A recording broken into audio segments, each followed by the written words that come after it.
नमस्कार। आप सुन रहे हैं शिखंडी उपन्यास का भाग 3। असलम भाई बोलता हूँ। अलसाई हुई सी ऐसी आवाज़ आई जैसे बोलने वाला अभी अभी गहरी नींद से जागा हो। "अ, हाँ असलम भाई।" उस खास आवाज़ को सुनते ही इंस्पेक्टर खांडेलकर के चेहरे पर पसीना उभर आया। बोलो। "हं, बोलूँ क्या खा? जो मेरे आदमी बोलते हैं वो तेरे समझ में नहीं आया। मेरा बोलना ज़रूरी है क्या?" वो बात ये है असलम भाई, मुझे मालूम था तुम्हारा फ़ोन आने वाला होगा। हम्म, तो तुम्हारे आदमियों ने बता दिया था? तो क्या फ़ोन का इंतज़ार करता था मेरे? छोड़ देने के लिए क्या इतना काफ़ी नहीं था कि उन्होंने बता दिया था कि वो मेरे आदमी हैं? वो बात ये है असलम भाई की एक बार फिर उसकी बात नहीं सुनी गई। नींद खराब करने का मतलब जानता है मेरी? जानता हूँ असलम भाई, मैं सब कुछ जानता हूँ। तुम्हें तो मालूम है, अव्वल तो मैं तुम्हारे आदमियों को पकड़ता ही नहीं हूँ। धोखे से ये पता ना होने पर एक आध बार पकड़ा भी होगा तो वो तुम्हारे आदमी है पता लगते ही छोड़ दिया। लेकिन मगर इस बार वो खुद ही बात पूरी नहीं कर सका। हलक सूख गया था पट्टे का। कहाँ अटक गया? बात तो पूरी कर। बात ये है असलम भाई, इस बार मैंने इन्हें जज साहब की कंप्लेंट पर गिरफ्तार किया है। हाँ तो उनका हुक्म है इनमें से एक को भी तब तक ना छोड़ूं जब तक वे खुद थाने में आकर इनसे ना मिल लें। और मेरा हुक्म है, छोड़ तो अभी कि अभी छोड़। गिड़गिड़ा उठा खांडेलकर। समझने की कोशिश करो असलम भाई, एक सेकंड के अंदर खड़े खड़े नौकरी चली जाएगी मेरी। इंस्पेक्टर, क्या तुम मुझसे ये कहने की कोशिश कर रहा है कि तू मेरे आदमियों को नहीं छोड़ेगा? समझो तो सही असलम भाई, मैं मजबूर हूँ। अबे ओ, ये लफ्ज़ तो मैंने कभी सुना ही नहीं। क्या होता है मजबूर का मतलब? ज़रा बता, खुलकर बता मुझे। कोई भी पुलिस वाला चंद्रचूड़ सिंह की बात को नहीं टाल सकता। और मेरी टाल सकता है, तुम्हारी भी नहीं टाल सकता। तो फिर नौकरी? नौकरी बड़ी या जान? जान। मेरी बात टाली तो वो ही चली जाएगी। उसकी ये बात सुनकर एकाएक खांडेलकर के चेहरे पर थोड़ी सख्ती के भाव उभर आए, जैसे अचानक उसे ये ख्याल आ गया हो कि उसके जिस्म पर पुलिस की वर्दी है, इंस्पेक्टर है वो। इस बार पुलिसिया लहजा ही निकला था मुंह से। ये बात ठीक नहीं असलम भाई, तुम एक पुलिस वाले को मारने की धमकी दे रहे हो। अबे, तेरे तो पर ही निकल आए, ऐसा नज़र आ रहा है मुझे। मैं किसी और पुलिस वाले को नहीं, गधे, तुझे, तुझको निपटाने की बात कर रहा हूँ। हाँ वही कह रहा हूँ मैं, तुम मुझे यूं मार डालने की धमकी नहीं दे सकते। क्यों नहीं दे सकता? क्योंकि हमारा काम एक दूसरे के सहयोग देने से चलता है, एक दूसरे को धमकाने से नहीं चल सकता। हमेशा तुम्हारा हुक्म मानता हूँ मैं। इस बार एक बार मेरी बात समझने की कोशिश तो करो। अबे बात मानता है तो क्या एहसान करता है मुझ में? पगार नहीं लेता हर महीने, 4 गुना पाता है। साले जितना सरकार देती है उससे ज़्यादा मुझसे कमाता है तू। और जब काम पड़ा तो कहता है कर नहीं सकता। तेरी ऐसी। ठीक है, आगे से मत भेजना पगार, मगर मुझे मार डालने की धमकी भी मत देना। पुलिस वाला हूँ मैं, ऐरा गहरा नत्थू गहरा नहीं। थाने की तरफ पैक करके भी। हबे, कमाल कर दिया तूने तो। ऐसी भाषा में बात करके दिखा दी जैसे असलम भाई ने पहले कभी सुनी ही नहीं।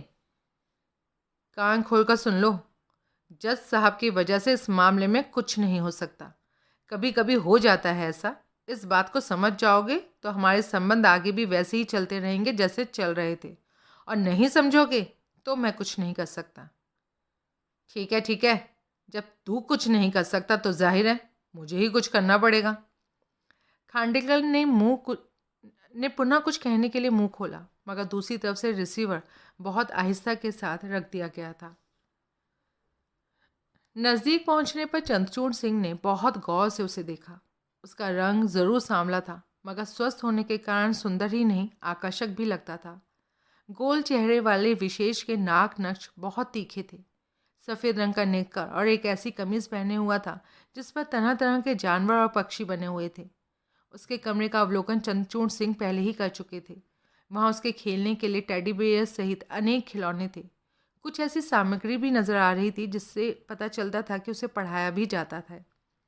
जज साहब ने अपनी पैनी निगाह से ये ताड़ने की कोशिश की थी कि उन्हें प्रभावित करने के लिए कहीं कोई चालाकी तो नहीं की गई थी, मगर कम से कम अभी तक उन्हें ऐसा कोई एहसास नहीं हुआ था।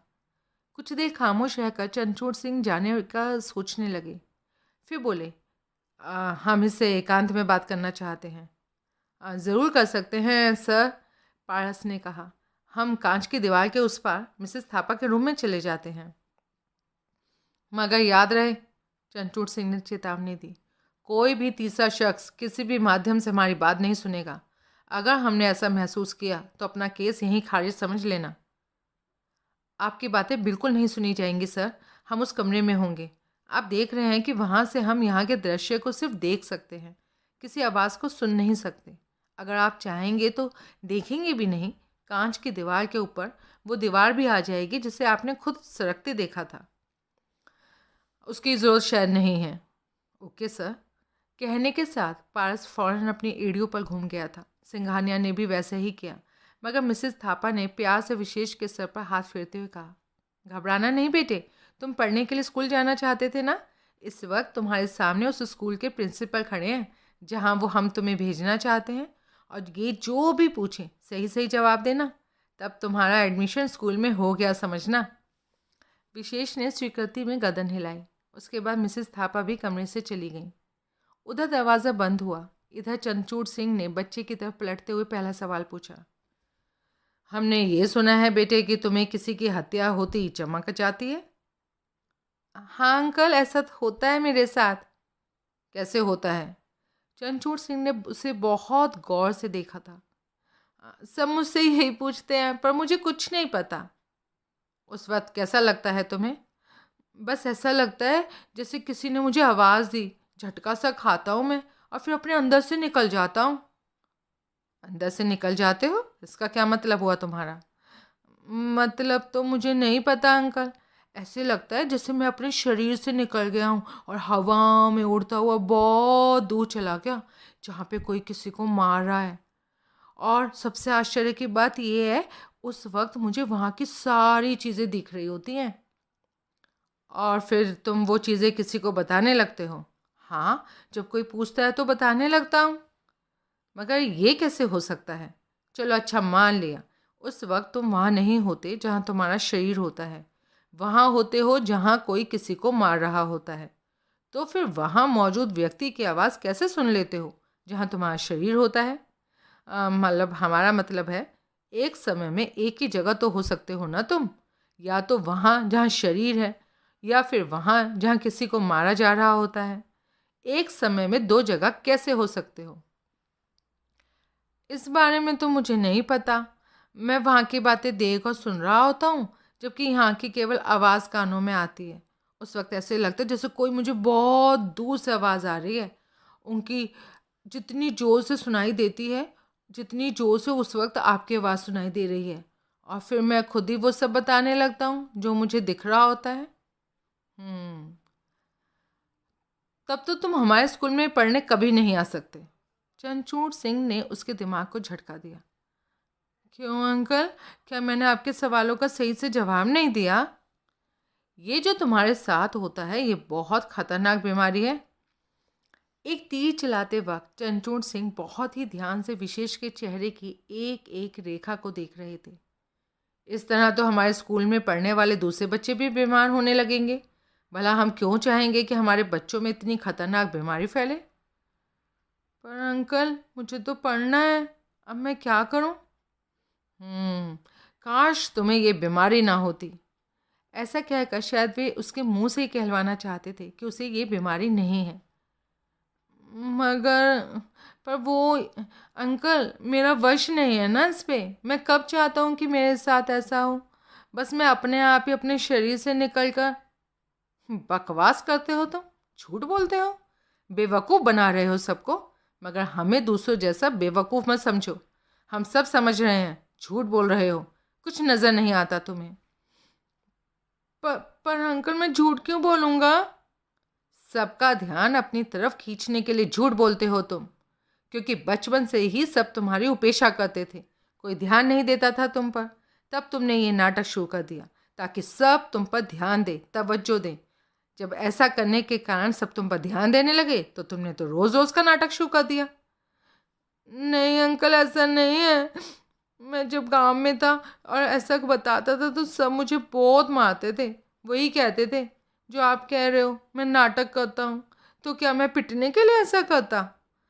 मैं तो खुद नहीं चाहता ऐसा हो, मगर अब मैं क्या करूँ? मैं सच कहता हूँ अंकल, मैं नाटक नहीं करता। पता नहीं क्यों मुझे ये सब दिखता है। चंद्रचूड़ सिंह ने झपट कर उसके दोनों कंधे पकड़ लिए और उसे झंझोड़ते हुए गरजते चले गए। हम तुम्हारी इस बकवास पर कभी यकीन नहीं कर सकते और तुम्हारे इस नाटक को अब ज़्यादा दिन चलने नहीं देंगे। उल्टा करके लटका देंगे तब तक जब तक बैतों से पिटते रहोगे और तुम्हारे मुंह से ये नहीं निकलेगा कि हाँ मैं नाटक करता हूँ और अब नहीं करूँगा। थापा मैम, पापा, अंकल। उनकी बातों का जवाब देने की जगह वो जोर जोर से रोता हुआ उन तीनों को पुकारने लगा। साथ ही कहता जा रहा था, मुझे बचाओ, ये अंकल बहुत गंदे, मुझे मार डालेंगे। पापा, पापा। उसे यूं ही पकड़े भन्नाए से नजर आ रहे चंचूड़ ने गर्दन घुमाकर कांच की दीवार की तरफ देखा। उसके पार नजर आ रहे वो तीनों इनकी तरफ ही देख रहे थे। उनकी मुद्रा और विशेष का रोना देखकर ये तो शायद वो समझ रहे थे कि इस वक्त वो विशेष को डांट रहे हैं, मगर उनके चेहरे से ऐसा बिल्कुल नहीं लग रहा था जैसे वो यहाँ की आवाज़ें भी सुन रहे हों। मन ही मन चंद्रचूड़ सिंह क्योंकि इस बात को पक्के तौर पर मानते थे कि वैसा कोई चमत्कार दुनिया में हो नहीं सकता जैसा बच्चा कह रहा था, इसलिए उसके रोने पर ज़रा भी ध्यान दिए बगैर उसे और बुरी तरह झंझोड़ते हुए गरजे, हमारे बारे में पूरी बात नहीं बताई है उन्होंने तुम्हें। कोई तुम्हारी मदद नहीं कर सकता। हम प्रिंसिपल नहीं, पुलिस वाले हैं। मारते मारते भूसा भर देंगे तुम्हारी खाल में।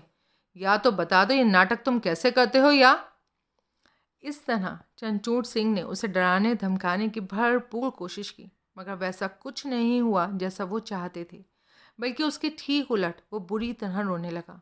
फैल मचा दिया उसने, इस कदर कि उनके लाख संभालने पर भी वो उसे संभाल नहीं पाए।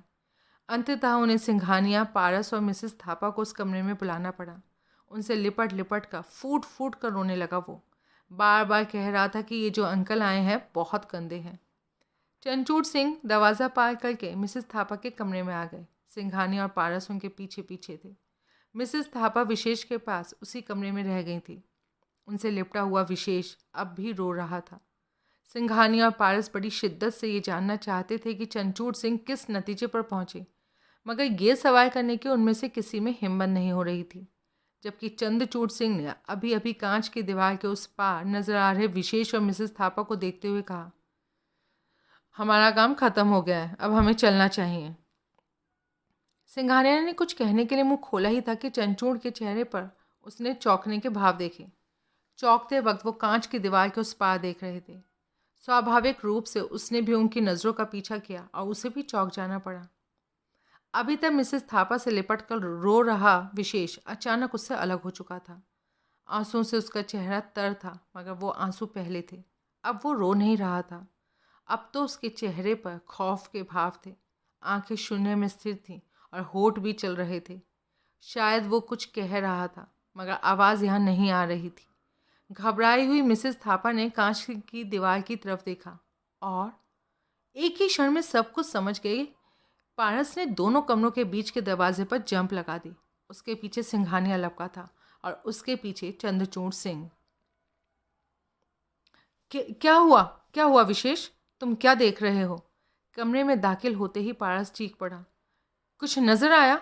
आंखें शून्य में टिकाए विशेष ने कहा, उसने उसे मार दिया। किसने? किसने किसको मार दिया? वो पुलिस वाला है। विशेष मानो अपनी आंखों से सारा मंजर देख रहा था। पुलिस वाला? पुलिस वाला मार रहा है किसी को? नहीं नहीं, उसने पुलिस वाले को मार दिया। किसने किसको मार दिया? कौन से पुलिस वाले को? कहाँ? अचानक वहाँ के वातावरण में जबरदस्त उत्तेजना भर गई थी। चंद्रचूड़ सिंह ये ताड़ने की कोशिश कर रहे थे कि ये उत्तेजना उन्हें दिखाने के लिए तो नहीं फैलाई जा रही है, उन्हें प्रभावित करने के लिए तो नाटक नहीं हो रहा है। ये कुछ उनके सामने ही क्यों हुआ ऐसा? वो बहुत ध्यान से सांवले रंग के उस लड़के को देखने लगे जो जाने कहाँ देखता हुआ कहता चला जा रहा था, बहुत लंबा है अंकल वो, बिल्कुल गंजा, एक भी बाल नहीं उसके सर पर। चेहरा भी बहुत चौड़ा है, डरावना। उसके गाल पर पुरानी चोट का निशान है, छिपकली जैसा। मूछें भी हैं, छोटी सी दाढ़ी भी। और बताओ विशेष, और कुछ पहचान बताओ उसकी। उसने क्या पहन रखा है? गले में काला धागा है उसके, धागे में एक ताबीज है, वैसी ताबीज उसने अपने बाजू में भी बांध रखा है। कौन से बाजू में? कौन से बाजू में बांध रखा है विशेष?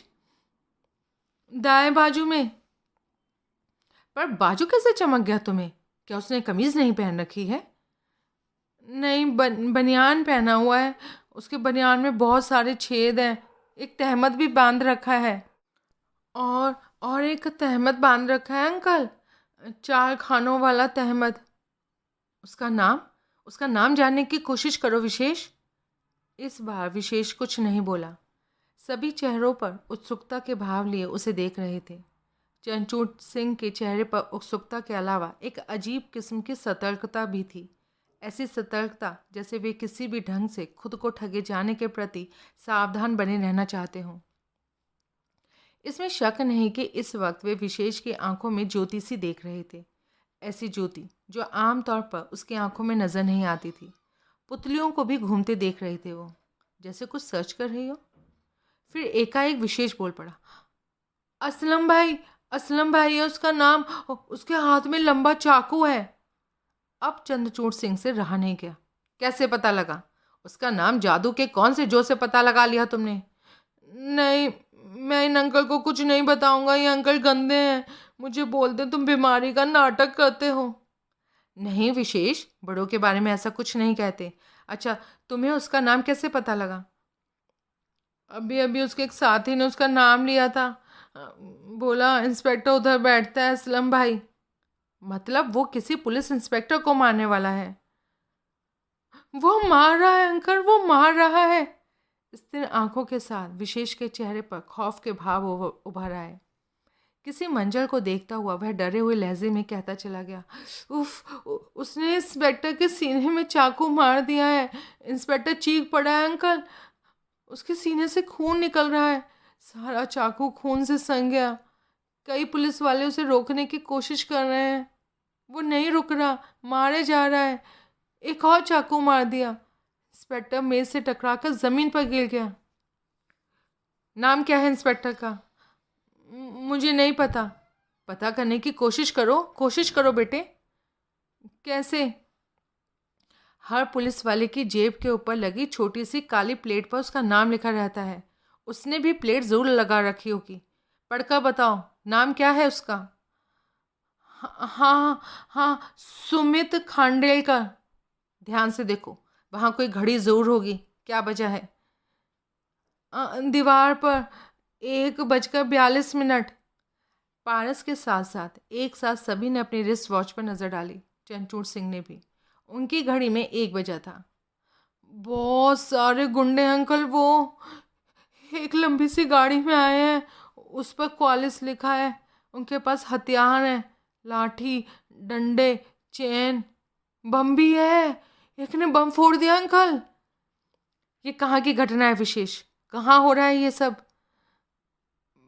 बोर्ड लगा है बाहर, थाना सिविल लाइन। झूठ बोल रहा है, ये सब बकवास है। ये अकेला ही नहीं, तुम सब भी शामिल हो इस नाटक में। क्या ड्रामा लगा रखा है तुम लोगों ने? चंचूड़ सिंह चीखे। ऐसा नहीं है सर, ऐसा बिल्कुल भी नहीं है। वो सब कुछ अपनी आंखों से देख रहा है, और उसका देखा हुआ किसी हालत में गलत नहीं हो सकता। आज तक कुछ भी गलत नहीं देखा उसने। उसे वही चमकता है जो होने वाला होता है। तो कैसे कैसे से ठीक इसी वक्त कुछ ना कुछ चमकने वाली बात लगी जब हम यहाँ हैं। इसका मतलब ये सब तुम लोग हमें प्रभावित करने के लिए कर रहे हो, ताकि हम मान लें कि। प्लीज़ सर, प्लीज़ विश्वास तो कीजिए, ऐसा कुछ भी नहीं है। ये सिर्फ संयोग है कि विशेष को आपके सामने ही है। हम अभी अभी ख़त्म किए देते हैं इस नाटक को। कहने के साथ बनाए हुए चंद्रचूड़ सिंह ने झपट कर पकड़ ही जो लिया विशेष को, और उसे बुरी तरह झंझोड़ते हुए दहाड़े, ए लड़के, खत्म करो ये नाटक। अब और ए लड़के, ख़त्म करो ये नाटक, और अब ज़्यादा बकवास करने की कोशिश की तो सारी उम्र जेल के पखाने उठाता रहेगा। और विशेष के जिस्म ने एक झटका खाया, ज़बरदस्त झटका। ऐसा लगा जैसे मिल्की का दौरा पड़ा हो, और फिर मिल्की के मरीज की मानिंद ही कांपने लगा उसका जिस्म। चंद्रचूड़ सिंह के लिए उसे अपनी बाहों में संभाल कर रखना मुश्किल हो गया। वो बुरी तरह मचल रहा था। यही क्षण था जब पारस अपने सभी औसांग खो बैठा। वो भूल गया कि वो जिला एवं सत्र न्यायाधीश से बात कर रहा था। लपक कर विशेष को संभालने की कोशिश करता चीख पड़ा वो, अगर आपको ये सब नाटक लगता है, हम सब झूठे लगते हैं आपको, तो आपको हमारे खिलाफ फैसला देना है तो बेशक दे दीजिएगा, मगर विशेष को नुकसान पहुंचाने का कोई हक नहीं है आपको। छोड़िए इसे, अभी छोड़िए। चंचूड़ सिंह उसके जोश, रोश और जुनून को देखते रह गए। तब तक कांपता हुआ विशेष बेहोश हो चुका था। उसे मिसेस थापा की गोद में देता हुआ बोला, संभालो से, केवल 35 मिनट रह गए हैं, हमें सिविल लाइन थाने पहुंचना है। मिसेस थापा ने बिजली की सी गति से अपना काम किया। किसी की भी परवाह किए बगैर पारस ने अपने गले में पड़ा लॉकेट उतारा। दिल के आकार का था वो। खोला तो चंचूड़ सिंह ने देखा, असल में वो छोटा सा ट्रांसमीटर था। पारस ने जल्दी जल्दी उस पर किसी से संबंध स्थापित किया और बगैर किसी औपचारिकता के बोला, 142 पर थाना सिविल लाइन के इंस्पेक्टर को असलम भाई नाम का आदमी कत्ल करने वाला है। टाइम कम है, उसे रोको। अपनी गाड़ी लेकर निकल जाओ, मैं पीछे से आ रहा हूँ। ओके बॉस, हम निकल रहे हैं। मुस्तैदी से किसी की आवाज़ आई। ध्यान से, थाने पर हमला करने वाले बहुत सारे गुंडे होंगे, दूसरे अनेक हथियारों के साथ बम भी होंगे उनके पास। कहने के बाद पारस ने दूसरी तरफ के जवाब की परवाह किए बगैर संबंध विच्छेद किया। लॉकेट बंद करके गले में डाला और दरवाजे की तरफ जम से लगाता हुआ बोला, मैं जा रहा हूँ सिंघानिया साहब। हम भी चल रहे हैं। चंचूड़ सिंह उसके पीछे लपके। दरवाजे तक पहुंच चुका पारस यूं रुका जैसे 100 की स्पीड पर दौड़ी चली जा रही कार को अचानक किसी ने ब्रेक मार दिया हो। एक झटके के साथ वो घूमा। जब आपके ख्याल से ये सब नाटक ही चल रहा है तो क्यों साथ चलना चाहते हैं? नाटक का क्लाइमैक्स देखने। चंचूड़ सिंह मुस्कुराए। गोल्डन कलर की चमचमाती हुई क्वालिस इतनी तेज़ रफ्तार के साथ सिविल लाइन थाने में दाखिल हुई कि गेट पर खड़े राइफलधारी के पास उसे रोकने का समय ही नहीं था। समय तो तब होता जब एक क्षण पहले ही उसकी समझ में आया होता कि सड़क छोड़कर वह थाने में दाखिल होने वाली है।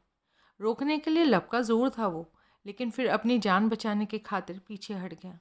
अगर उसने ऐसा न किया होता तो निश्चित था कि वो उसे रौंदती हुई वहाँ जा पहुँचती जहाँ पहुँची थी।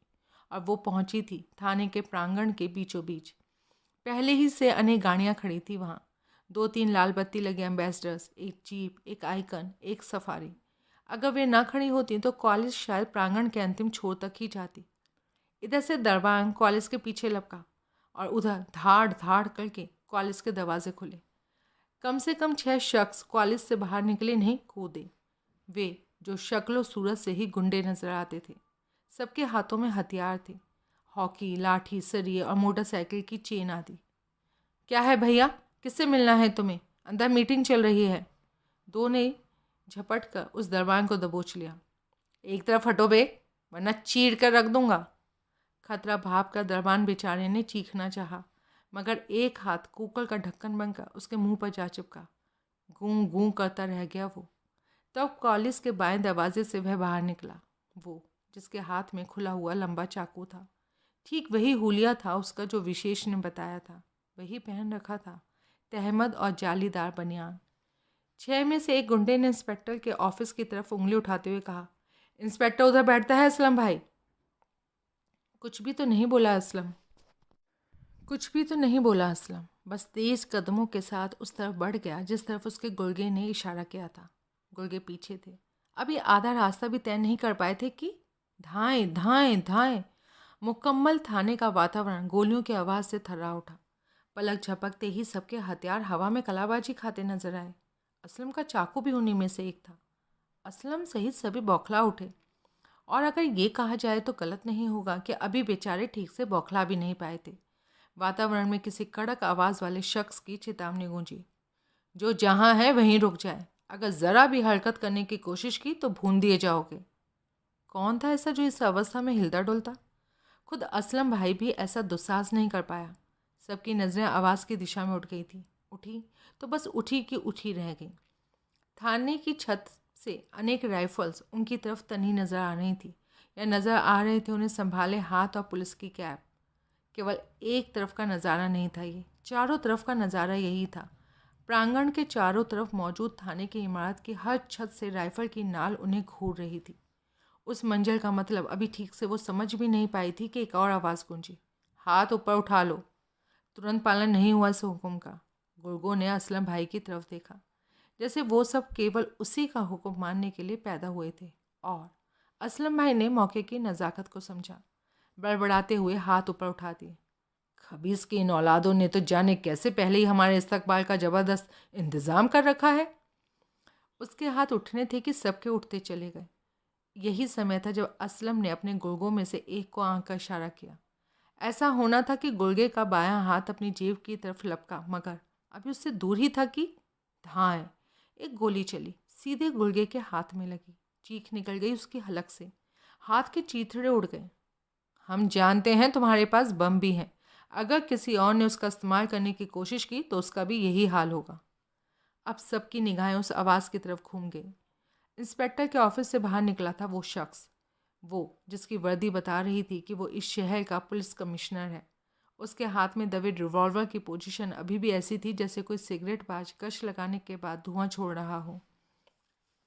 असलम सहित सभी की निगाहें उस पर चिपकी रह गईं और फिर उन चिपकी निगाहों ने ही देखा कमिश्नर के पीछे पीछे उसी ऑफिस से SSP, SP, inspector Sumit Khandelkar, Chandrachud Singh, Paras और उसके साथी बाहर आए। इंस्पेक्टर खांडेलकर के अलावा सबके होठों पर मुस्कान थी, सफलता की मुस्कान। केवल खांडेलकर के चेहरे पर ऐसे भाव थे जैसे उसके दिमाग में ये विचार मथ रहा था, अगर ऐसा ना होता तो कैसा होता। अंदर बैठे, तुम ही लोगों का इंतजार कर रहे थे हम। लफ्ज़ चंचूर सिंह के थे। गेट पर तैनात तरबान से कहा गया था कि थाने में अफसरों की मीटिंग चल रही है। कमाल हो गया, पता कैसे लग गया तुम्हें कि हम लोग यहाँ आने वाले हैं? खड़े खड़े सोते से असलम भाई ने अपनी आदत के मुताबिक अलसाए से स्वर में कहा। हमें देखकर भी नहीं समझा? ओ, तो ये कमाल भी उस लड़के का है। वो तो जीना हराम कर देगा हम जैसों का। वो तो हो ही चुका है। 1:40 हुए हैं इस वक्त। भविष्य में, यानी अब से ठीक 2 मिनट बाद, यानी 1:42 पर इंस्पेक्टर खांडलेकर की मृत्यु हो जाती, उसकी हत्या हो जाती। लेकिन फिलहाल उसी के इल्ज़ाम में, हत्या के इल्ज़ाम में खुद को गिरफ्तार समझो, क्योंकि विशेष कभी गलत नहीं देखता। तो ये रही पोजीशन। जजों की मीटिंग में चंचूर सिंह कहते चले गए। जब उन सब की तलाशी ली गई तो असलम के अलावा सबकी जेब से एक एक हैंड ग्रेनेड निकला, जिससे साबित होता है कि अगर मौका मिला होता तो बमों का इस्तेमाल भी होता। यानी एक बार फिर वही सच हुआ जो विशेष ने कहा था। लोअर कोर्ट के जज ने पूछा, पर थाने पर यह हमला उन्होंने किया क्यों था सर? क्यों मारना चाहते थे वो इंस्पेक्टर को? वो जिसका नाम असलम था इतना ढीठ था कि गिरफ्तारी के बाद भी किसी से डरा नहीं। चंचूर सिंह मीटिंग में मौजूद अन्य जजों को बताते चले गए। हम सभी के सामने उसने इंस्पेक्टर को धमकी दी कि वो फ़िलहाल भले ही बच गया हो, मगर हमेशा नहीं बचा रहेगा। वो ये कसम खाकर जेल गया है कि बाहर तभी आएगा जब उसके आदमी इंस्पेक्टर का काम तमाम कर चुके होंगे। हम सबके धमकाने के बावजूद इतना ज़ोर बोला वो, इतना ज़्यादा कि हमारी समझ में ये बात आ गई कि इंस्पेक्टर उसके लिए काम करता रहा है। उस दिन केवल हमारे बीच में होने के कारण उसका आदेश नहीं मान सका था। ऐसा होना असलम को अपनी तौहीन लगी और वो थाने में ही उसे निमटने के लिए पहुंच गया। हाई कोर्ट के एक जज ने पूछा, असलम चाहता क्या था इंस्पेक्टर से? उसने उसको ऐसा कौन सा आदेश दिया था जो उसने माना नहीं? वो अपने उन आदमियों को छुड़ाना चाहता था जो उस वक्त पकड़े गए थे, जिस वक्त हम पारस और सिंघानिया के साथ वहाँ जा रहे थे जहाँ विशेष को रखा गया था। उस वक्त सिल्वर कलर की होंडा सिटी में कुछ गुंडों ने हमारा पीछा करने की कोशिश की थी, जिसे पारस और उसके साथी रास्ते में ही ताड़ गए थे। जब ये बात हमें पता लगी तो हमने इंस्पेक्टर को फ़ोन करके उन सबको पकड़ लेने और तब तक न छोड़ने का हुक्म दिया जब तक हम खुद थाने ना पहुंच जाएं। इसी कारण इंस्पेक्टर उन्हें न छोड़ने के लिए मजबूर था। पीछा क्यों कर रहे थे वो? इस केस में शुरू से ही असलम का नाम आ रहा था। मनीष मल्होत्रा ने कोर्ट में खुद कहा कि अतुल त्यागी असलम का आदमी है। अब वो उसे फ्लैट बेचने के लिए मजबूर कर रहा था, तो जाहिर है सुनवाई वाले दिन असलम खुद या उसका कोई आदमी हमारी कोर्ट में ज़रूर रहा होगा। वहीं से उन्हें विशेष तक पहुंचने का क्लू मिला। इस मामले में भी हम पारस के शक को ही सही मानेंगे। उसने पहले ही कह दिया था कि जो लोग पीछा कर रहे हैं उनका मकसद विशेष तक पहुंचना है, और उनमें से कोई उस दिन हमारी कोर्ट में ज़रूर रहा होगा। मगर इतना कहने के बाद चंचूड़ सिंह थोड़ा रुके और मीटिंग में मौजूद एक एक जज के चेहरे को देखते हुए पुनः बोले, हमारे ख्याल से हम अपने विषय से भटक रहे हैं। हमने ये मीटिंग असलम, उसके आदमियों, उनके उद्देश्यों या इंस्पेक्टर से उसके संबंधों पर चर्चा करने के लिए नहीं बुलाई है, बल्कि विशेष और उसकी खूबी पर चर्चा करने के लिए बुलाई है।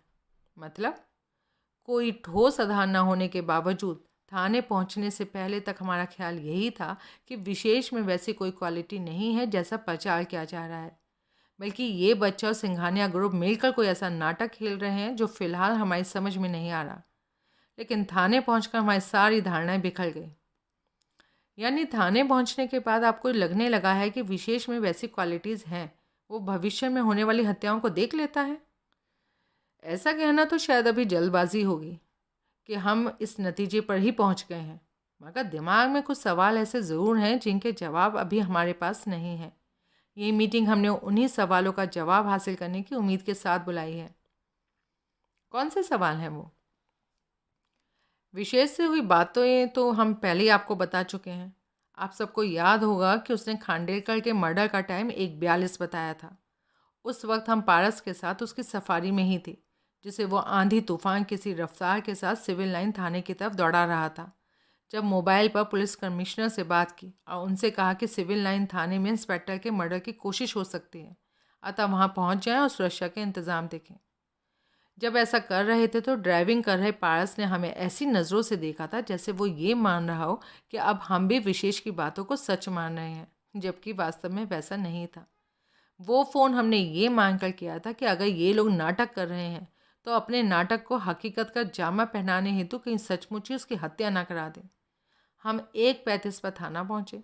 पारस के बाकी साथी 5 मिनट पहले पहुँच चुके थे और कमिश्नर सहित पुलिस के सभी अफसर उनके उससे भी पहले। आप कल्पना कर सकते हैं, जब खांडेलकर को हम लोगों के आगमन के कारण का पता लगा तो उसकी क्या हालत हुई होगी। होश फाख्ता हो गए थे बेचारे के, मगर सारा इंतजाम आनन फानन में कर लिया गया और उसके बाद का नतीजा तो आप लोगों को मालूम ही है। अब तक सिंघानिया ग्रुप के लोग कहते थे, मगर अब हम कहते हैं कि वो सब अश्रक्षा विशेष ने हमारे सामने बता दिया था जो थाने में हुआ। सवाल उठता है कैसे बता दिया था उसने इतना सब? अगर वो अपनी आंखों से करीब 1 बजे 1:42 पर घटने वाली घटनाओं को नहीं देख रहा था तो उसे असलम और खांडेलकर के हुलिये ही नहीं, नाम और पता कैसे पता चल गया? कैसे पता लग गया कि उसे ये बात कि उस कितने सारे गुंडे क्वालिस में सवार होकर थाने में आएंगे और उनके पास बम भी होंगे? कैसे घटना का सही स्थान और समय बता दिया? एक बार को तो खामोशी छा गई जजों की मीटिंग्स में, ऐसी खामोशी जैसे किसी के पास कोई जवाब ही नहीं था। वो खामोशी करीब 1 मिनट तक छाई रही। फिर किसी दूसरे जिले के जिला एवं सत्र न्यायाधीश ने पूछा, आप खुद क्या मानते हैं इन सबको? विशेष की विशेषता या कोई? यूँ समझ लीजिए कि हम अभी कुछ नहीं मानते। अगर किसी निश्चय पर पहुँच गए होते तो देश भर के चुनिंदा जजों की मीटिंग बुलाने की ज़रूरत ही क्या थी? हम अपनी कोर्ट में चल रहे मुकदमे का फैसला दे चुके होते।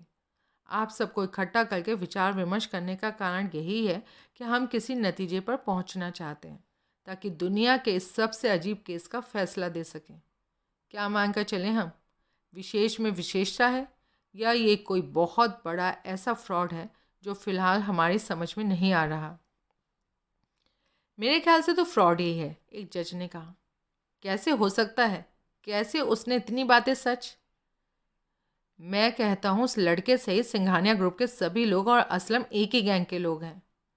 एक बार वह चंचूड़ की बात काटता हुआ कहता चला गया, याद कीजिए सर, सिल्वर कलर की होंडा सिटी में पीछा करने वालों को भी आपने नहीं देखा था। उन्हीं लोगों ने आपका ध्यान उस तरफ आकर्षित किया और शायद वो पहले से जानते होंगे कि पता लगने पर आप वैसे ही कुछ करेंगे जैसा किया।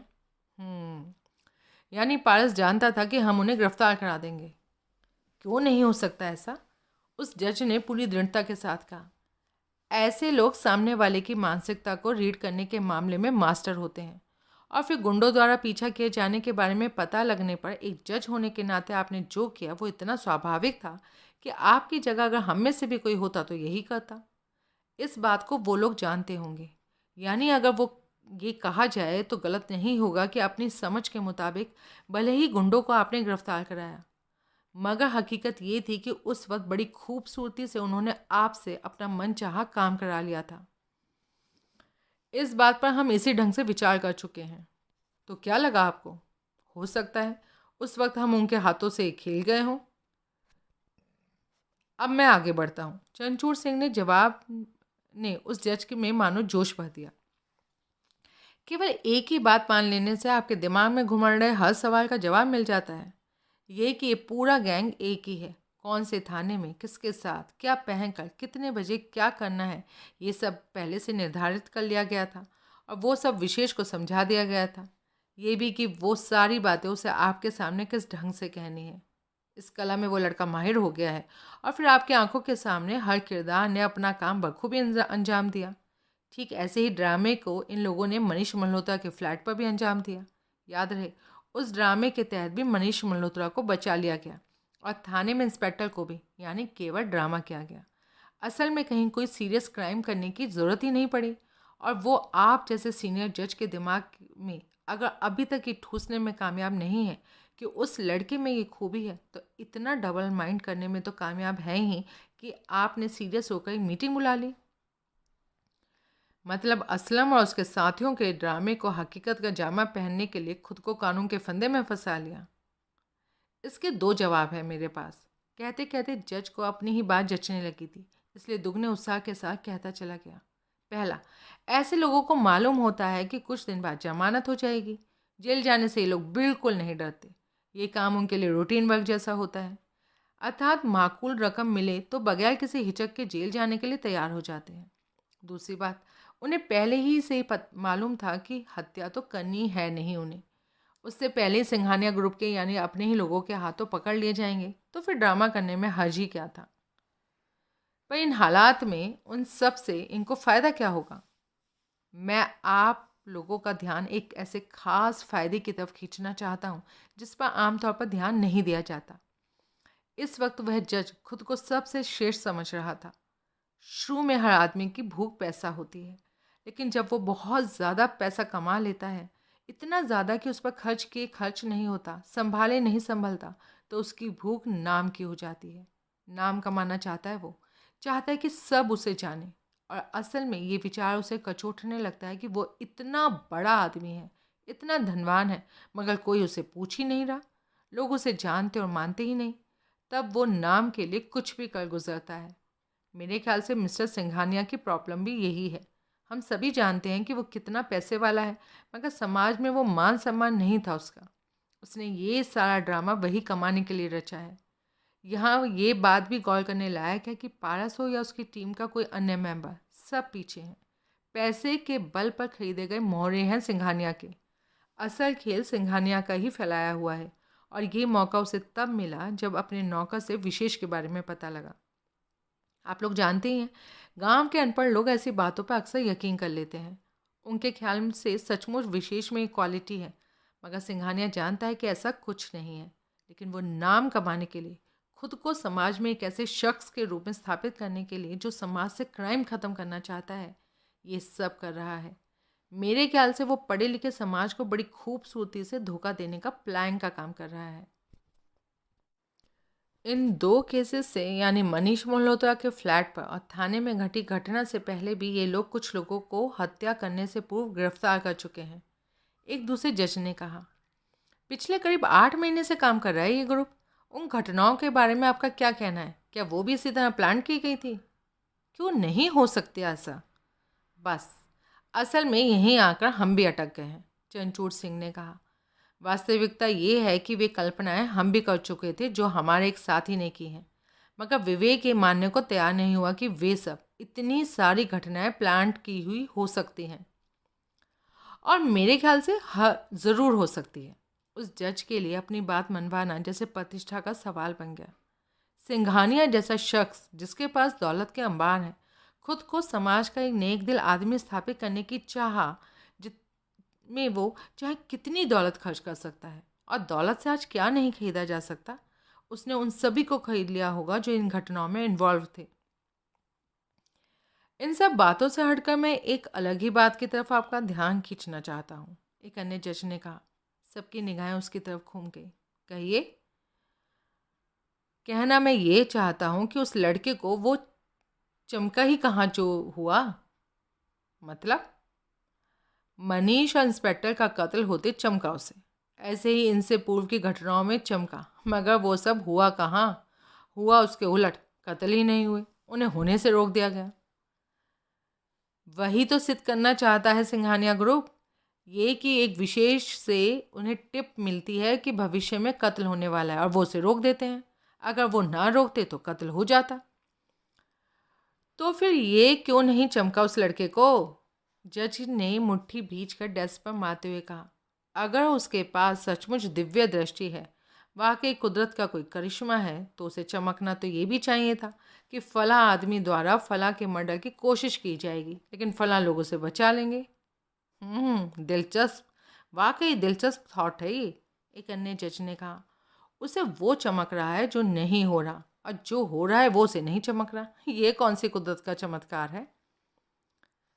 इसके जवाब में तो ये कहा जा सकता है कि जब तक भविष्य की घटनाओं को कोई रोकने वाला नहीं था, यानी सिंघानिया ग्रुप अस्तित्व में नहीं आया था, तब तक वो हो ही रहा था जो विशेष को नजर आता था। वे सब मर्डर आखिर हुए ही हैं जो उसने गांव में देखे, और 2 मर्डर वे भी हुए हैं जिन्हें ये लोग रोक नहीं पाए। गांव की तो खैर कौन गारंटी ले सकता है कि इस लड़के ने क्या देखा क्या नहीं। रही उन तथाकथित 2 मर्डर्स की बात, कौन गवाह है? वो इस लड़के ने देखे ही थे। क्यों नहीं ऐसा हो सकता कि सिंघानिया ग्रुप के लोगों ने अखबार में उन मर्डर्स के बारे में पढ़ा और हवा उड़ा दी कि लड़के ने वो मर्डर्स होते पहले ही देख लिए थे, मगर वो विभिन्न कारणों से उसे रोक नहीं सके। इस विचार के बाद कॉन्फ्रेंस हॉल में खामोशी छा गई। ऐसी खामोशी जैसे बड़े बड़े दिमाग अंदर ही अंदर वो मंथन कर रहे हों कि क्या झूठ है और क्या सच। फिर उस खामोशी को तोड़ते हुए सुप्रीम कोर्ट के जज ने निर्णायक स्वर में कहा, बड़ी ही दिलचस्प बहस हुई है हम लोगों के बीच। ये पॉइंट भी विचारणीय है कि उसे वह नज़र क्यों नहीं आया जो वास्तव में हुआ, और इसमें भी कोई शक नहीं कि बलराज सिंघानिया जैसे दौलत का पहाड़ पैसे के बल पर आज चाहे जितनी घटनाओं को प्लान कर सकता है, मगर ऐसा भी नहीं कहा जा सकता कि यही सच है, क्योंकि इन बातों का कोई सबूत नहीं है हमारे पास, केवल हमारी कल्पनाएं हैं, और कल्पनाओं के आधार पर कोई भी फैसला देने का सवाल ही नहीं उठता। तो फिर क्या किया जाए सर? चंचूड़ सिंह ने पूछा। हमारे ख्याल से बंद कमरे में बैठकर सच्चाई तक नहीं पहुंचा जा सकता, सुप्रीम कोर्ट का जज कहता चला गया। हमें सरकार से सिफारिश करनी चाहिए कि सारा मामला रॉ, सीबीआई या ऐसी ही किसी और संस्था के हवाले करें। वो जैसे भी चाहें अपने ढंग से जांच करें और नतीजे की रिपोर्ट हमें दें। ये ठीक रहेगा सर, यही ठीक है, सब ने एक सुर में कहा, और चंचूड़ सिंह को भी ये बात जमी। वातावरण में 5 वर्षीय बच्चे की खिलखिलाहट गूंज रही थी, यूं जैसे सच्चे मोती एक लय के साथ एक निश्चित ऊंचाई से किसी पत्थर पर गिराए जा रहे हों। पारस उसके नंगे जिस्म पर साबुन लगा रहा था। बस बस पापा, गुदगुदी होती है, बच्चे ने खिलखिलाहट के साथ अपने छोटे छोटे हाथ उठाकर कहा। कहाँ बेटे, बगल में हाथ थोड़ी लगा रहा हूँ मैं तुम्हारी, कहने के साथ हंसते हुए पारस ने जानबूझकर उसकी बगल में अपनी उंगली के छोर से गुदगुदी की। बच्चा और जोर से खिलखिलाकर हंस पड़ा, मचला भी। देखो देखो पापा, आप शैतानी कर रहे हो। पारस को लगा स्वर्ग उतर कर उसके कदमों में आ गया है। साबुन को और जोर जोर से उसके बदन पर रगड़ता हुआ बोला, कहाँ बंटी, मैं तो साबुन लगा रहा हूँ यार। और अब बंटी इतना हंस रहा था, इतना मचल रहा था कि मुंह से कोई शब्द नहीं निकाल पा रहा था। बाथरूम की हर बेजान वस्तु जैसे खुश हो कर उन बाप बेटों को देख रही थी। बाल्टी से मग्गा भरकर बंटी के जिस्म पर डालते पारस ने कहा, बस नहा लिए, राजा बेटा बन गया मेरा बंटी बेटा। मैं वही कपड़े पहनूंगा पापा जो आप मेरे लिए रात लाए थे। और किस लिए नहाया है मेरा राजा बेटा, और किस लिए लाए थे पापा वो कपड़े? कहते हुए पारस ने टॉवल से उसका शरीर पोंछा और बोला, चलो अब ड्रेसिंग रूम में चलकर हम तुम्हें कपड़े पहनाते हैं। गोद में चलूँगा। जी तो चाहा पारस का कि वह उसे उठाकर सीने से लगा ले, मगर मज़ा लेने के लिए बोला, अब इतने छोटे भी नहीं हो बंटी, खुद चल सकते हो तो खुद ही चलना चाहिए। वो तो ठीक है पापा, पर पता है मैं आपकी गोद में क्यों आना चाहता हूँ? बोल शैतान। वो ना, वो मम्मी की बच्ची मुझे कभी गोद में नहीं लेती, मैं कहता हूँ तब भी नहीं। एक साथ दो पति किराए हुई पारस पर, उसके मटक मटक कर चलने पर ठाका लगा उठा। दूसरी, उसके ये कहने पर कि मम्मी कभी गोद में नहीं लेती, तड़प सा उठा। ऐसा तड़पा कि झपट कर उसने दोनों हाथों से उसे उठा लिया और सीने से लगा लिया। कोई बात नहीं बेटे, मैं तो हूं ना तुझे गोदी में लेने के लिए। और एक बार फिर खिलखिलाहट हंस के साथ बंटी हंस पड़ा और जमकर हंसने के बाद कड़क लहजे से पूछा, मैगी बनाई? हाँ हुजूर, आपके सोकर उठने से पहले ही बना दी थी और किचन में रखी है। तो हम यहाँ क्या कर रहे हैं? चलो जल्दी, भूख लगी है। पर उससे पहले आपको कपड़े पहनने होंगे।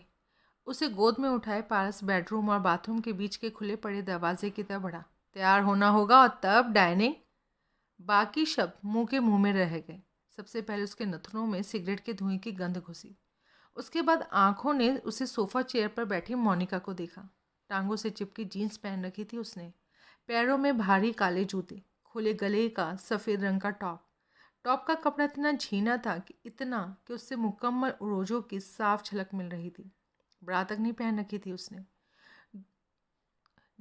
बॉय कट बालों वाली उसकी ये भूतपूर्व पत्नी जिस्मानी तौर पर इतनी ज़्यादा खूबसूरत थी कि कोई भी उसका दीवाना हो सकता है।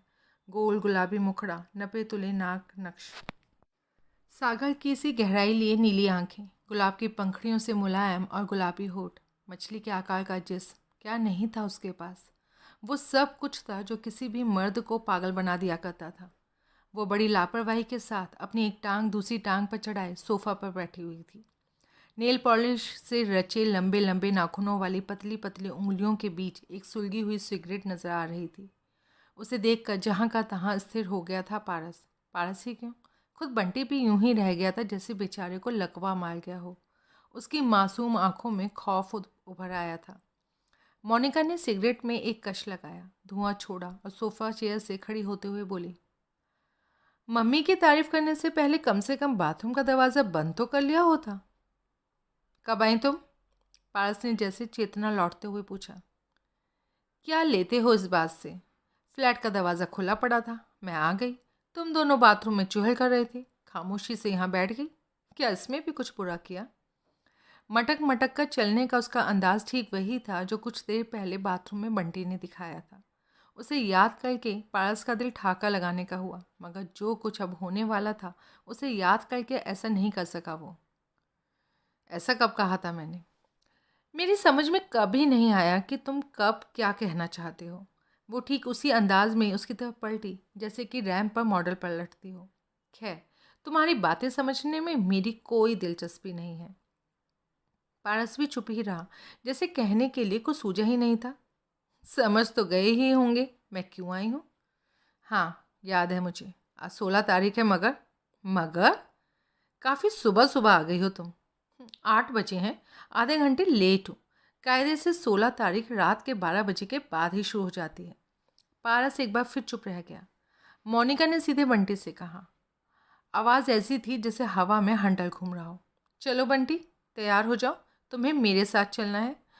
नहीं पापा, रोनी आवाज़ में केवल इतना ही कह सका बंटी और दोनों बाहें पसार के पारस के गले में डाल दिया और चेहरा उसके कंधे में छुपा लिया और चाक चाक हो गया पारस का कलेजा। बड़ी मुश्किल से बस इतना ही कह सका, अच्छा ड्रेसिंग में जाकर कपड़े तो पहनो, मैं तुम्हें नहीं जाने दूंगा। नहीं, वो उसे कस कर जकड़ता हुआ मचला। पारस ने दिल पर पत्थर रखकर कहा, अच्छे बच्चे पापा की बात मानते हैं, चलो जाओ कपड़े पहनो। बंटी ने अपना चेहरा उसके कंधे से निकाला। आप मुझे प्रॉमिस करते हैं ना? कैसा प्रॉमिस? आप मुझे मम्मी के साथ नहीं भेजेंगे? ओके, नहीं भेजूंगा, अब जाओ। कहने के साथ पारस ने अपने गले की भराट और आंखों के आंसू छुपाने की कोशिश में उसे गोद से उतारकर फर्श पर खड़ा कर दिया। एक बार भी तो मोनिका की तरफ नहीं देखा बंटी ने, पीठ किए ड्रेसिंग में चला गया। उन दोनों की बातों का जरा भी फर्क नहीं पड़ा मोनिका पर। वो ज्यों की त्यों खड़ी सिगरेट के कश लगाती रही। खूबसूरत चेहरे पर ऐसे भाव थे जैसे स्टेज पर चल रहे किसी नाटक को देखा हो। हाँ, पारस की आंखों में डबडबाते आंसुओं को देखकर गुलाब की पंखुड़ियों पर पोटेशियम साइनाइड जैसी मुस्कान जरूर उभरी थी। बोली, वो तब भी कुछ नहीं। मोनिका, मरी मरी सी आवाज़ में क्यों बोल रहे हो? ठीक से बोलो। क्या ऐसा नहीं हो सकता तुम उसे ना ले जाओ? कैसे हो सकता है? कोर्ट का ऑर्डर है, वो महीने में 15 दिन तुम्हारे साथ रहेगा और 15 दिन मेरे पास। कोर्ट का ऑर्डर अपनी जगह है, हम दोनों की अंडरस्टैंडिंग अपनी जगह। अगर तुम चाहोगी तो। हाँ, क्यों चाहूँगी मैं? और अंडरस्टैंडिंग? कौन सी अंडरस्टैंडिंग की बात कर रहे हो तुम? हमारे बीच में कोई अंडरस्टैंडिंग अब बची ही कहाँ है? वो भी सब तुम्हारी वजह से बिगड़ी मोनिका। क्या फ़ायदा पुरानी बातें दोहराने से? कहने के साथ उसने सिगरेट का अंतिम सिरा फर्श पर डाला और उसे जूते से कुचलती हुई बोली, तुम कहोगे कि जो हुआ मेरी वजह से हुआ, मैं कहूँगी तुम्हारी वजह से हुआ। ठोस बात यह है कि जो होना था हो गया, और मैं ये भी कहूँगी जो हुआ ठीक ही हुआ। मोनिका, तुमने मेरे अलावा दूसरे मर्दों से संबंध रखे, बावजूद इसके मैं तुम्हें छोड़ना नहीं चाहता था। तुम जानती हो, सिर्फ बंटी की खातिर मैंने तुमसे अलग होने की बात कभी नहीं कही, और तुम ही कोर्ट में चली गई तलाक लेने के लिए। और क्या करती मैं? तुम्हारी रोज़ रोज़ की चकचक से परेशान जो हो गई थी। वो चकचक नज़र आती थी तुम्हें? सिर्फ इतना ही तो कहता था मोनिका। अब तक जो हुआ सो हुआ, मगर आगे क्लब नहीं जाओगी, वहाँ गैर मर्दों। मैंने तब भी हमेशा कहा था और अब भी कहती हूँ। इस बार वह बला की खूबसूरत औरत उसकी बात काट कर कटकनी बिल्ली की तरह गुर्राई। मैं उन औरतों में से नहीं हूँ जो सारी ज़िंदगी तुम जैसे फरमान जारी करने वाले मर्दों की गुलामी करती रही। मैं आज़ाद ख्याल, आज़ाद रहने वाली औरत हूँ। इसलिए तुम्हारा वो सब कहना मुझे चकचक करना नज़र आता था, और इसलिए आज भी कहती हूँ जो हुआ ठीक ही हुआ। तुम्हारे मेरे विचारों में बहुत अंतर है। तुम्हें ऐसी बीवी चाहिए थी जो 16वीं सदी की सती सावित्री बनकर सिर्फ तुम्हारा बिस्तर गर्म करे, और मेरे ख्याल से मैं पैदा ही दुनिया भर की मौज मस्ती लूटने के लिए हुई हूँ। मुझे तो हैरानी है कि 2 साल भी तुम्हारे और सिर्फ तुम्हारी बनकर मैं कैसे रह सकी। जब देखा कि तुम मुझे समझने को तैयार नहीं हो तो कोर्ट चली गई। इसके अलावा और चारा भी क्या था मेरे पास? केवल इतनी ही तो रिक्वेस्ट की थी ना मैंने तुमसे, बंटी को मुझे दे दो। मेरे जीने का एकमात्र सहारा है वो। तुम्हारी आज़ाद ख्याली ज़िंदगी में वो कहीं पे भी फिट नहीं होता, बल्कि खलल ही डालता है। कर तो सकती हूँ मैं ऐसा, पर करूँगी नहीं। क्यों? क्योंकि तुम्हारी ये हालत देखने में मुझे बहुत मज़ा आता है। सच मानना, बहुत सुकून मिलता है मुझे। और ये बात तुमने ठीक कही। वास्तव में तुम्हारे सपोले की मुझे कोई ज़रूरत नहीं है। कमबख्त बोझ ही बना रहता है मुझ पर। फिर भी मैं हर महीने से लेने आ जाती हूँ। जानते हो क्यों? क्यों? क्योंकि कोर्ट में मुझे तुमने इसी के लिए बेइज्जत किया था।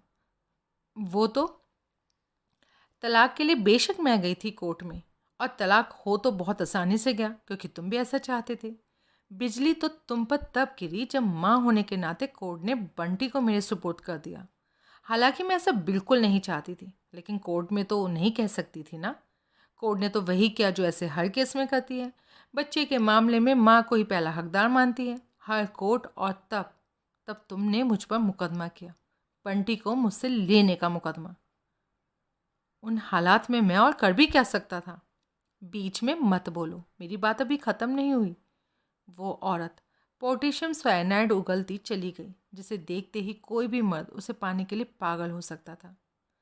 हालांकि कोर्ट के इस फैसले ने तुम्ही पर नहीं, मुझ पर भी बिजली गिराई थी। बंटी मेरे पास रहेगा। उफ, मुझे लगा था क्या आफत गले पड़ गई मेरी। एक मुसीबत से पीछा छुड़ाया, मगर दूसरी चिपकी की चिपकी रह गई। उन दिनों मैं तुमसे ये कहने का मन बना ही रही थी कि कोर्ट की बात कोर्ट में ख़त्म हो गई। मैं बंटी को रखना नहीं चाहती। तुम रखना चाहते हो तो रख लो। लेकिन तभी तुम्हारे वकील का नोटिस आ गया। उस नोटिस ने उल्टी ही प्रतिक्रिया की मुझ पर। मैंने भी वकील करके विरोध करना शुरू कर दिया, और इस मुकदमे के दरमियान जो तुमने मेरी फर्जियत की है, उसने मेरे इस विचार को दृढ़ से दृढ़तर कर दिया कि मैं बंटी के लिए तुमको तरसा के रख दूंगी।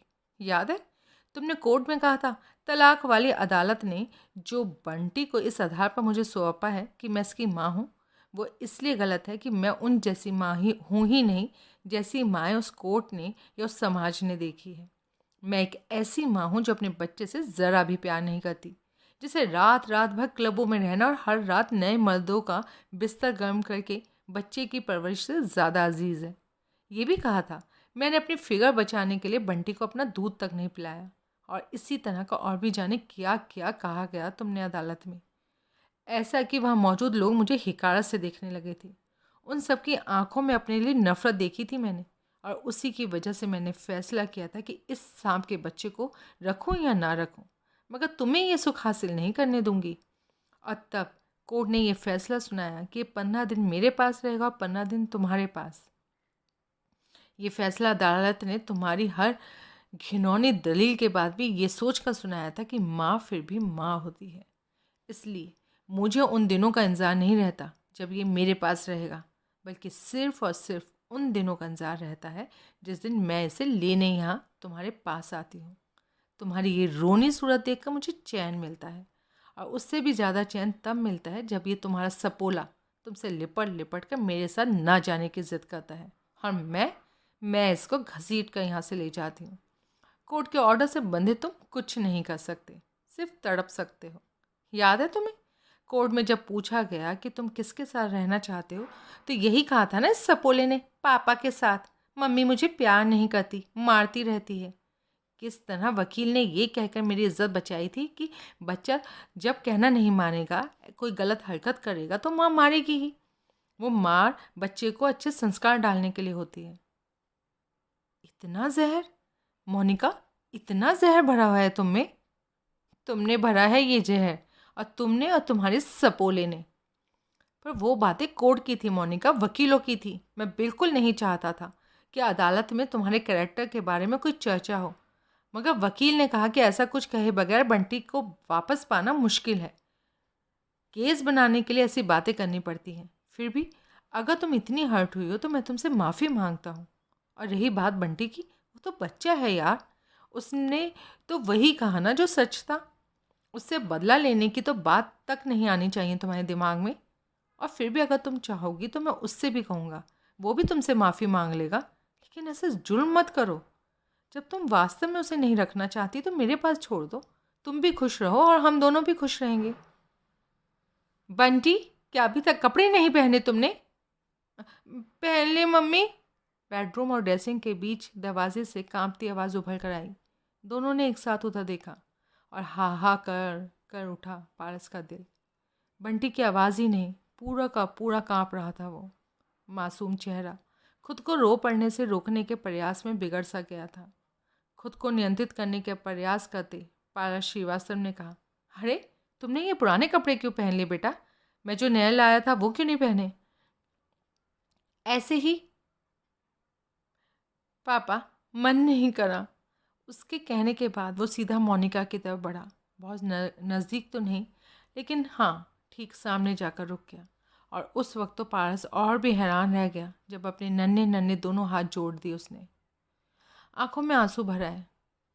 मैंने आप दोनों की सारी बातें सुन ली मम्मी। उस दिन जो मैंने जज साहब के सामने कहा था उसके लिए मैं माफ़ी मांगता हूँ। क्या अब आप मुझे पापा के पास? ज़्यादा नाटक मत करो। कुछ और लेना है तो लो और चलो मेरे साथ। मोनिका, अब तो माफ़ कर दो मुझे, ना सही इस मासूम को तो माफ़ कर दो। देखो तो सही यार, कितने नन्हे हाथ हैं इसके, तुमसे जोड़कर माफ़ी मांग रहा है। जैसा नाटकबाज बाप वैसे ही ये। कहने के साथ सच्चे मोतियों से दांत बीचती चंडालनी सी नजर आती मोनिका ने झपट कर बंटी का बाजू पकड़ा और दरवाजे की तरफ खींचते हुए बोली, चल मेरे साथ। मोनिका। वो पारस उसके पीछे लपका। तड़प और तड़प ना, मुझे मज़ा आ रहा है। अब मैं आपसे नहीं कहूँगा पापा, आपने प्रॉमिस तोड़ा है। मैं जान गया, कोर्ट ने आपको मजबूर कर रखा है। और नन्हे बंटी के मुंह से ये शब्द सुनकर तो पारस का दिल चाहा कि वो धाड़े मार मार कर रो पड़े। जबकि इन्हीं शब्दों के जवाब में मोनिका ने बंटी के गाल पर एक झन्नाटेदार चाटा मारा। बहुत बोलने लगा है, घर चल। तेरी जबान नहीं काटी ना तो मेरा नाम मोनिका नहीं। मोनिका। पारस के इस दहाड़ ने जैसे मुकम्मल फ्लैट को झकझोर डाला, मगर मजाल है जो मोनिका पर रत्ती भर भी फर्क पड़ा हो। दहाड़ने के साथ ही झपटता हुआ सा मोनिका के नज़दीक पहुंचा था वो। हाथ घूंसे की शक्ल अख्तियार करके हवा में भी उठ चुका था, मगर बस हवा में ही उठा रह गया। चेहरा दहक कर लोहार की भट्टी जैसा हो गया था। एक एक नस उभर आई थी उसके जिस्म की। रुक क्यों गए? मारो, मर्द के बच्चे हो तो मारो ना मुझे। मैं तो चाहती ही ये हूँ किसी दिन ऐसा हो ताकि मैं कोर्ट को बता सकूं कि जब मैं बंटी को लेने तुम्हारे घर आई तो तुमने मेरे साथ क्या सलूक किया था, और फिर इस जुर्म में कोर्ट तुमसे ये 15 दिन भी छीन ले। कसमा के हाथ नीचे गिरा लिया पारस ने। देखा देखा कितना बड़ा मर्द है तेरा बाप, ऐसे ही तुझे बना दूंगी। कहने के साथ एक झटके से वह बंटी को खींचते हुए दरवाजे की ओर बढ़ी। इस बार बंटी हर बार की तरह रोया गिड़गिड़ाया नहीं। ये नहीं कहा कि वो मम्मी के साथ नहीं जाएगा। शायद समझ गया था कि पापा मजबूर है, मगर उनके पीछे पीछे लपकते गुस्से में भरे पारस ने जोल कहा, ये बात हमेशा याद रखना कमीनी और जलील औरत, तू सिर्फ तभी तक सुरक्षित है, केवल तभी तक मेरे कह से बची हुई है जब तक बंटी महफूज है। अगर इसको बाल भी बाका हो गया ना तो तेरे टुकड़े टुकड़े कर दूंगा। ऐसा तेरा वो दूसरा लाडला यानी विशेष नहीं होने देगा। बाहर निकलती मोनिका ने एक बार फिर जहर उगला। पहले ही देख लेगा तेरी करतूत, और फिर तेरे साथी तुझे भविष्य में हत्या करने के इल्ज़ाम में दबोच भी लेंगे। मोनिका और बंटी को गए अभी बस 2 ही मिनट हुए थे। पारस का दिमाग बुरी तरह भन्नार रहा था। मुट्ठियाँ और दांत बीचे वह तेज़ तेज़ कदमों के साथ ड्राइंग रूम में चहलकदमी कर रहा था। हालत ऐसी थी जैसे मोर्चे पर हालात दुश्मन पर टूट पड़ने के हों और ऊपर से हमले का आदेश न मिल रहा हो। अचानक एक आहट ने हथौड़े की तरह उसके जहन पर चोट की। नजरें सप्ता ही हाट के ऊपर उठ गई। दरवाजे पर एक साधु खड़ा था। अजीब सा साधु, एकदम नंगा शरीर, भस्म लिपटी हुई थी उस पर। सिर्फ एक मृग छाला धारण किए हुए था और पैरों में खड़ा हूँ। गले में जाने किस किस चीज़ की ऐसी अनेक मालाएं थी। बहुत लंबे बाल थे, जाने कब से नहीं नहाया था, और शायद इसलिए बाल जटाओं की शक्ल ले चुका था। जितने बाल सफ़ेद थे उतने ही काले, सब गंदे। वैसे ही काले सफ़ेद और गंदे बालों की दाढ़ी मूछ थी, इतनी घनी कि चेहरे का अधिकांश भाग तो नज़र ही नहीं आ रहा था। नाक लंबी और सूबे की तरह नुकीली थी। मस्तक एक्स्ट्रा ऑर्डिनरी चौड़ा, उस पर चंदन की रेखाएं और ठीक बीच में सिंदूर की बहुत बड़ी गोल बिंदी लगी हुई थी। आंखें सुर्ख थीं उसकी, जैसे दहकते अंगारे हों।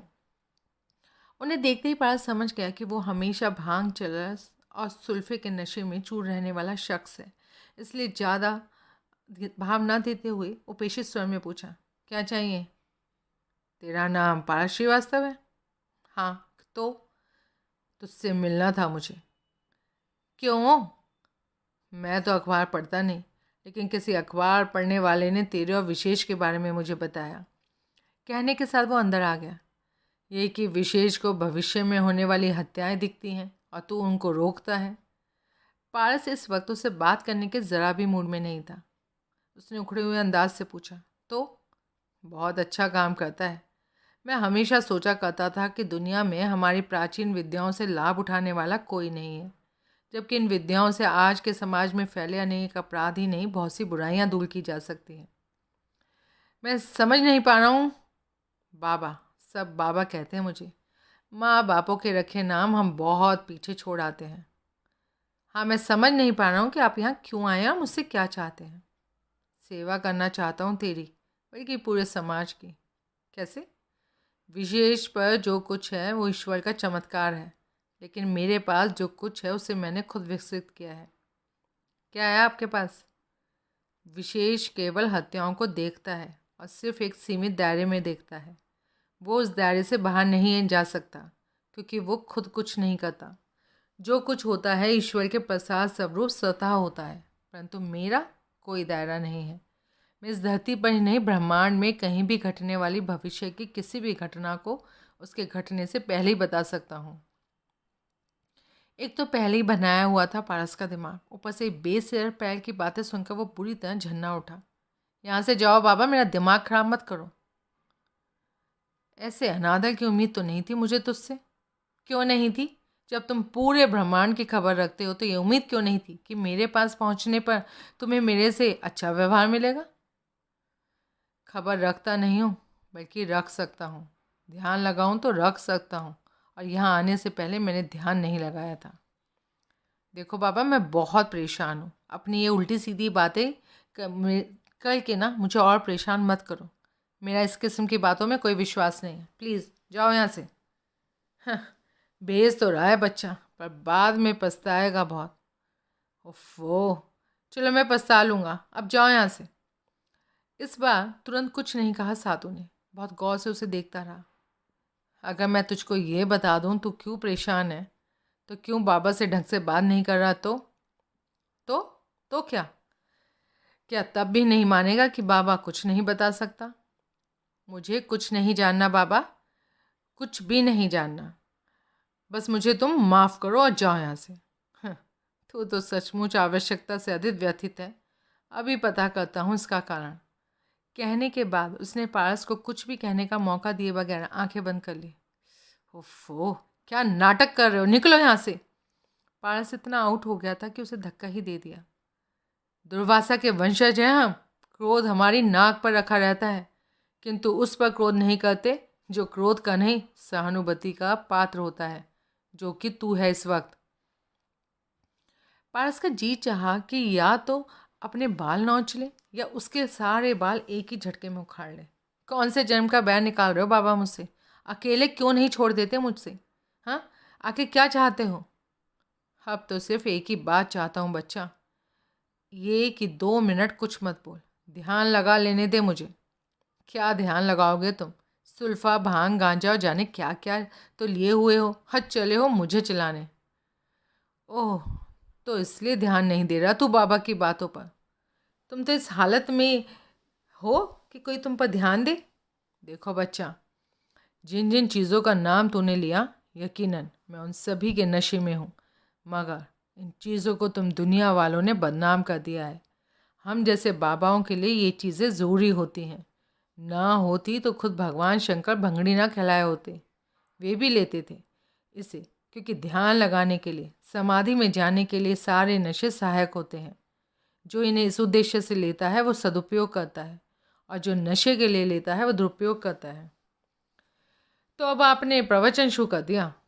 अगर ध्यान नहीं लगाने देगा तो अभी जो जाने क्या क्या सुनना पड़ेगा तुझे, क्योंकि मैं निश्चय कर चुका हूँ, मैं तेरी व्यथा का कारण बताए बगैर यहाँ से नहीं जाऊँगा। उसके बाद चले जाओगे? अगर तूने जाने दिया तो बेशक चला जाऊँगा। ठीक है, देता हूँ मैं तुमको 5 मिनट, जो करना है करो, और उसके बाद मेहरबानी करके यहाँ से चले जाओ।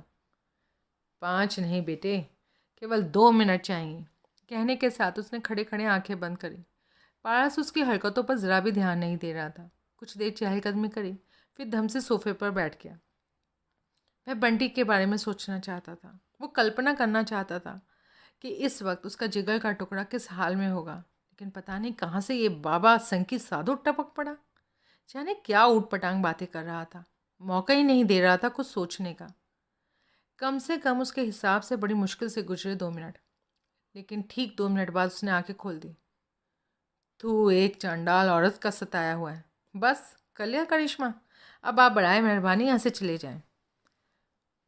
एक औरत का अपने पति के अलावा गैर मर्दों से संबंध बनाना तो खैर आम बात है, मगर ये बात कहावत की तरह प्रसिद्ध थी कि पूत कपूत हो सकते हैं लेकिन माता को माता नहीं हो सकती। लेकिन इस घोर कलयुग में ये कहावत भी झूठी हो गई। हाँ, इसलिए तो तेरा बच्चा एक ऐसी कुमाता के चंगुल में फंस गया, इसलिए तू परेशान है। एक बार को तो पारस उसे ऐसी नज़रों से देखता रह गया जैसे किसी अजूबे को देख रहा हो, मगर अगले ही पर दिमाग को झटका लगा। वो गुर्राता चला गया। मुझे दिमाग से पैदल मत समझो मिस्टर साधु बाबा। क्या मैं इतना भी नहीं समझ सकता कि तुम मोनिका और बंटी के जाने के केवल 2 मिनट बाद यहाँ आए हो? मतलब फ्लैट के बाहर पहले से ही मौजूद थे। मेरे और मोनिका के बीच होने वाला पूरा झगड़ा तुमने सुना। अब वही बातें ध्यान लगाने का नाटक करके मेरे मुंह पर मुझे बताकर मूर्ख समझ रहे हो? देख चुका हूँ बच्चा, ध्यान के दरमियान ये भी देख चुका हूँ कि इस वक्त मैं चाहे जो कह लूँ, मगर तेरी मानसिक अवस्था ऐसी नहीं जो तू मेरी बात ध्यान से सुनेगा। कम से कम मेरे लिए तो बहुत ही खुशी की बात है कि आप ये भी देख चुके हैं। अब तो आप खुद ही अपनी कीमती समय बर्बाद नहीं करेंगे और यहाँ से अपनी तशरीफ़ को ले जाएंगे। मूंछ और दाढ़ी की अधिकता के कारण हालांकि उसके होठ चमक नहीं रहे थे, फिर भी साफ पता लग रहा था कि पारस की बात सुनकर वो मुस्कुराया। कुछ और भी देखा है हमने। पारस गारंटी से कह सकता था कि ऐसा झक्की आदमी से उसका पाला पहले कभी नहीं पड़ा था। जो कुछ भी देखा है अपनी जेब में रखकर जाओ, मुझे नहीं सुनना। ये भी देखा है कि मैं उसे तुम्हें बताकर ज़रूर जाऊंगा।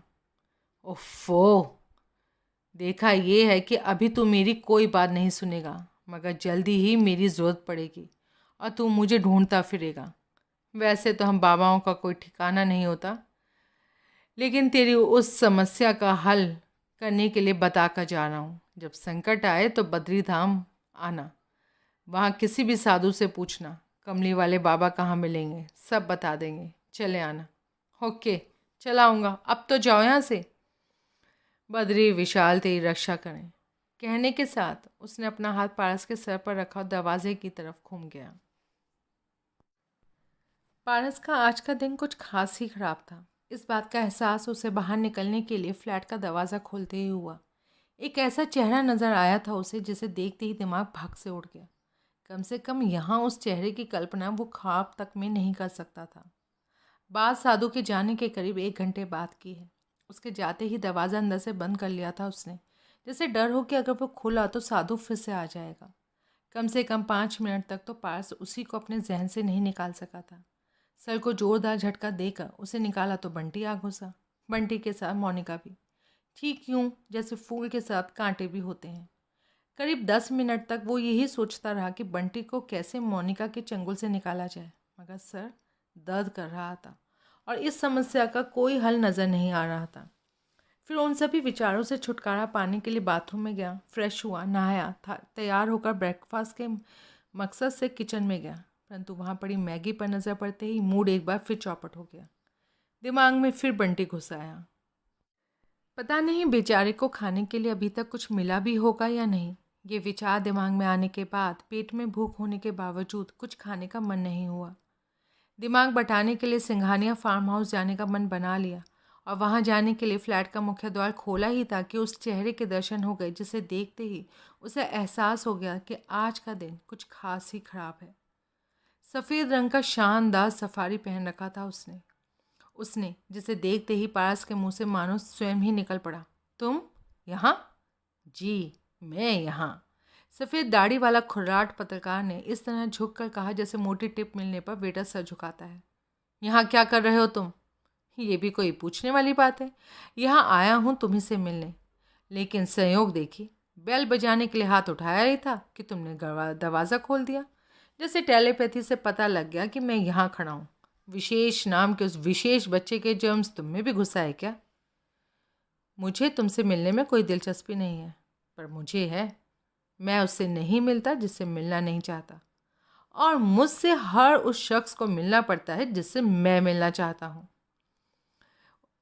एकदम से पारस ताव खा गया। उसे लगा आज ज़रूर उससे कोई पिट जाएगा।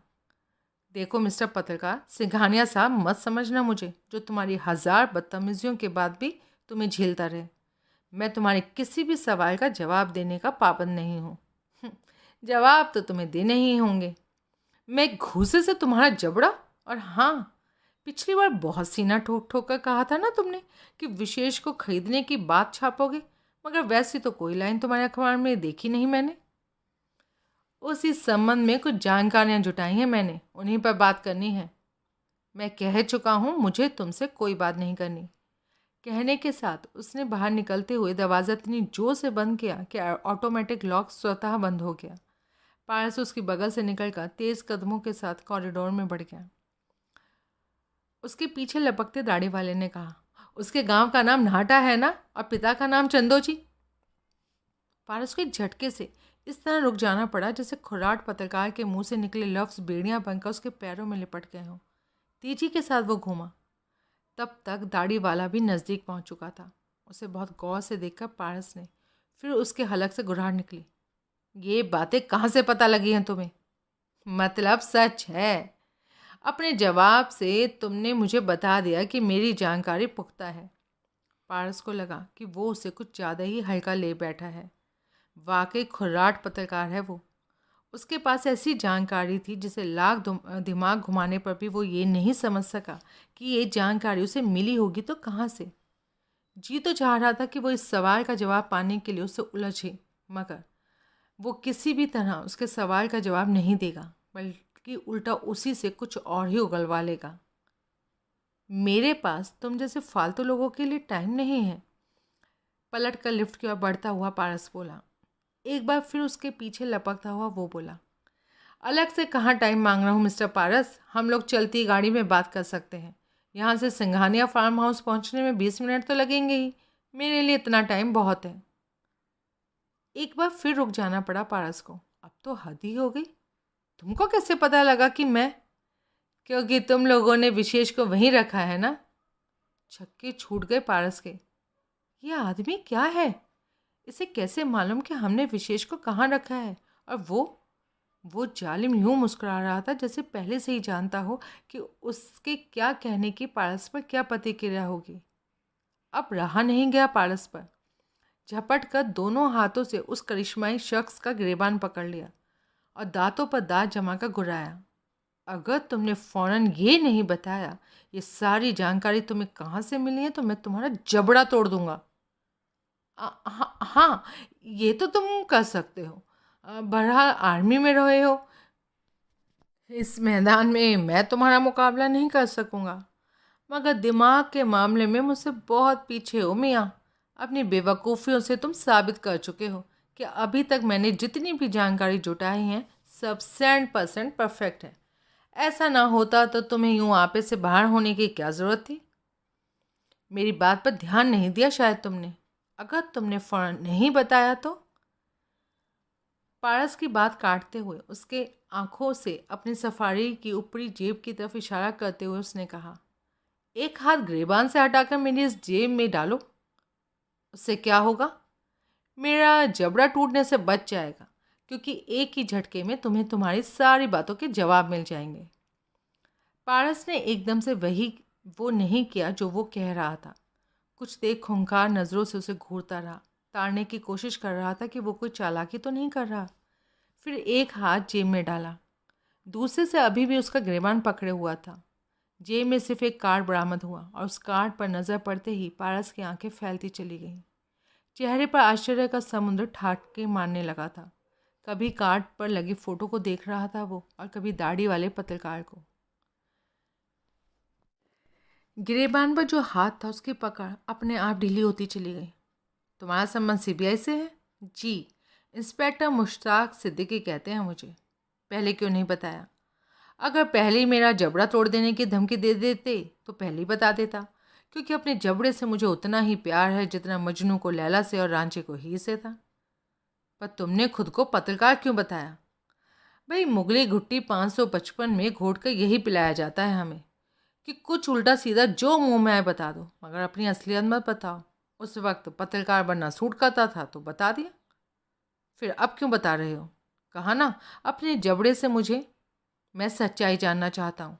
और फिर अगर तुम सीबीआई इंस्पेक्टर भी हो तो विशेष के गांव और उसके माँ बाप का नाम तुम्हें कैसे पता चला? कैसे जान गए हमने उसे सिंघानिया फार्म हाउस में रखा है? सीबीआई को सीबीआई इसलिए कहा जाता है जनाब, क्योंकि इससे जुड़े बंदे वो हर बात पता लगा लेते हैं जो कोई और पता नहीं लगा पाता। वैसे अगर देखा जाए तो ये कोई करिश्मा भी नहीं था। अपने एफर्ट से कुछ पता नहीं लगाया है, ये तो अपने आप ही पता लग गया। क्या मतलब हुआ इस बात का? मतलब ये हुआ कि ये दोनों इन्फॉर्मेशन मेरे विभाग से ही मुझे मिली है, यानी मेरे चीफ ने मुझे बताई है। और विभाग को कहाँ से मिली? माननीय श्री चंद्रचूड़ सिंह से। क्या? जज चंद्रचूड़ सिंह से? मतलब जो जानकारियां हमने उन्हें दी उन्होंने उन्हें जज होने के बावजूद लीक कर दिया? बावजूद नहीं, जज होने के नाते ही लीक किया है उन्होंने। मतलब जो नाटक तुम लोगों ने उन्हें दिखाया था उसने उन्हें इतना कंफ्यूज कर दिया कि देश भर के जजेस की मीटिंग बुला ली उन्होंने, और सारी बातें बताने के बाद कहा कि अब आप ही लोग बताएं मुझे अपनी अदालत में चल रहे मुकदमे में क्या फ़ैसला देना चाहिए। उनकी बात सुनकर सारे जज कंफ्यूज हो गए और इतने कंफ्यूज हुए कि किसी को कुछ समझ में नहीं आया। तब उन्होंने सरकार से सिफारिश की कि विशेष सिंघानिया ग्रुप और उनके कारनामों की जानकारी किसी गुप्तचर एजेंसी से कराने के बाद रिपोर्ट उन्हें दी जाए, ताकि उन लोगों की समझ में कुछ आ सके। ओह जी, और अब मेरे चीफ ने ये काम मुझे सौंप दिया।